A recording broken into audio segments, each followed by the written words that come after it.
Oi, sou eu de novo. O que estava ruim ficou ainda pior. Nos últimos dias veio à tona um dos maiores escândalos envolvendo aposentados e pensionistas do INSS. O rombo, segundo levantamentos, ultrapassa a casa de 6 bilhões de reais. 4 milhões de idosos roubados e a maioria das vítimas do Norte e Nordeste. Mas isso todo mundo já sabe. O que eles não te contaram é que o escândalo atual era de 6 bilhões. Hoje, com um novo relatório da CGU, mostrou que só em 2023, 35 mil reclamaram de fraude e o valor movimentado, 90 bilhões. 90 bilhões. Nós estamos diante do maior escândalo de corrupção da história do nosso país. E o golpe era o seguinte: aposentados eram filiados sem consentimento, tinham valores descontados direto do contra-cheque ou faziam empréstimos que eles nunca pediram. E daí, quando reclamavam, nada acontecia. Estamos falando do desvio de valores bilionários de pessoas doentes e idosas. Dinheiro que deveria estar no bolso de quem trabalhou a vida inteira e hoje depende da aposentadoria para viver. E é claro, vão espalhar a narrativa de que tudo começou no governo anterior. E já percebeu que no governo passado tudo era culpa só do presidente. E nesse governo nada é culpa do presidente? Mas olha só que interessante. As investigações mostraram que os descontos irregulares já vinham sendo praticados há anos, o que levou o governo Bolsonaro, em 2019, a apresentar a medida provisória 871, justamente para combater esse tipo de fraude em descontos. Ele obrigava os sindicatos e associações a comprovarem a cada 2 anos que o aposentado realmente estava autorizando aquele desconto. Adivinha quem ficou contra? Acertou, a esquerda. Como não bastasse, em 2022, com votos da esquerda, eles derrubaram essa lei. E o que será que aconteceu nos próximos anos? Bingo! Foi exatamente depois de derrubar esse mecanismo de proteção contra as fraudes que houve esse aumento absurdo de descontos indevidos. Ou no português claro, aumento absurdo de roubo contra idosos. Desenhando porque eu sei que tem gente que só entende assim. 2019, Bolsonaro faz lei para proteger esses idosos de fraudes. 2022, esquerda derruba essa lei no Congresso. 2023 e 2024, explosão de fraudes. E ainda tem gente surpresa com isso. Não foi o Alckmin que disse: o ladrão quer voltar à cena do crime. E de fato voltou.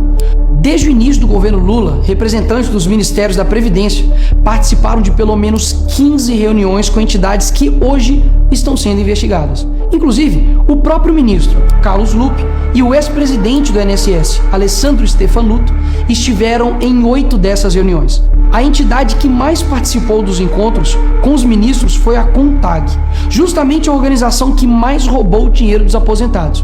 E o escândalo é ainda mais grave. O relatório de auditoria da CGU revelou que, em muitos casos, as autorizações para descontos foram feitas em nome de pessoas que sequer tinham condições de manifestar a sua vontade. Foram encontradas situações absurdas. Pessoas com deficiência grave, impossibilitadas de assinar qualquer documento, indígenas que vivem em aldeias remotas e não sabem ler ou escrever, e até aposentados que nem moram no Brasil.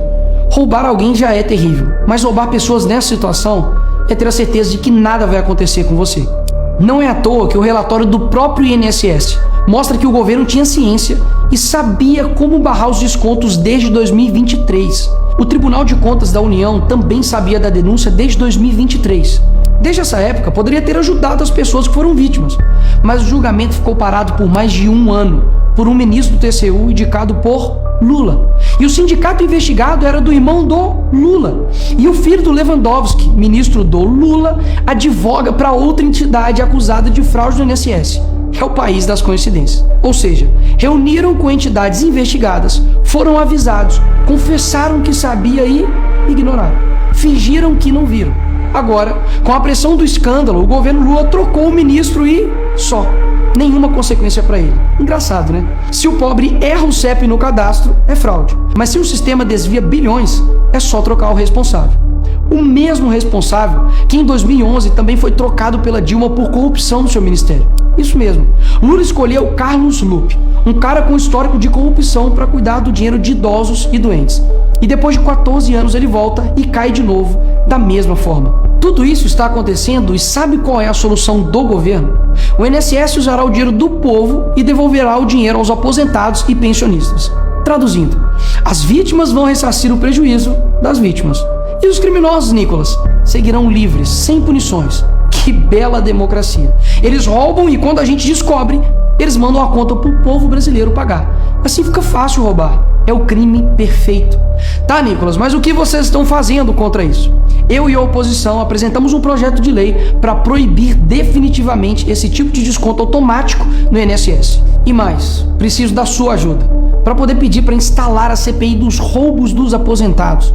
E será lá nessa comissão que vamos investigar mais a fundo e poder colocar na cadeia quem foi responsável por isso. E aí sim, fazer com que eles devolvam esse dinheiro, não que você pague essa conta.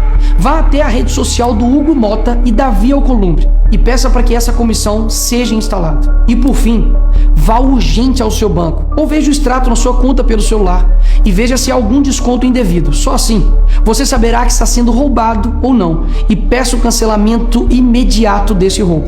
E sim, o tempo passa rápido. Eu sei que muitos não pensam no futuro, mas um dia ele chegará. E que nesse dia tenhamos feito algo para chegar aqui diferente do que estamos vivendo agora. Ninguém aguenta mais um país que só desanima a gente a cada notícia. Mas para chegar aqui diferente, a gente precisa fazer algo diferente agora. Porque o partido que prometeu cuidar do povo, um presidente que os colocou como o pai dos pobres, acabou explorando quem eles mais juraram defender. Mas eles só chegaram lá porque muitos acreditaram neles. E até quando? Porque quando chegar aqui, talvez seja tarde demais para mudar o Brasil.